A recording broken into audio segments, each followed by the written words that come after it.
Jésus vint à Nazareth où il avait grandi, Luc 4, 16. On peut s'étonner que le village de Nazareth soit très rarement cité dans le Nouveau Testament, alors qu'il est la patrie de Jésus.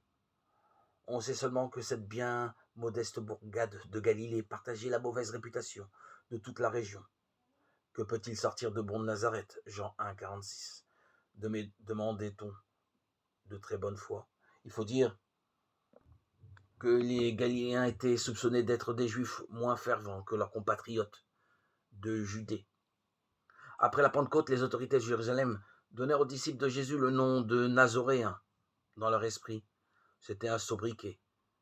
Mais les premiers chrétiens y virent une triple occasion de fierté, car une petite recherche étymologique en hébreu donne à ce nom une richesse inouïe. Tout d'abord, le verbe natsar signifie garder.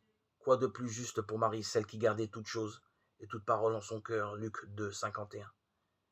Et pour Jésus, le gardien de l'alliance avec le Père. Ensuite, le mot netzer signifie jeune pousse, rejetons. Il était à l'époque employé couramment pour évoquer l'annonce du Messie. L'arbre généalogique du roi David semblait bien mort, mais tout le monde savait que Dieu saurait le faire fructifier encore. Un rameau sortira de la souche de Jessé, père de David. Un rejeton jaillira de ses racines, avait promis Isaïe. Isaïe 11, verset 1. Il ne faisait aucun doute pour les disciples de Jésus qu'il s'agissait de lui justement. Enfin, le mot nazir désignait un homme consacré à Dieu. Le Messie méritait ce nom mieux que personne.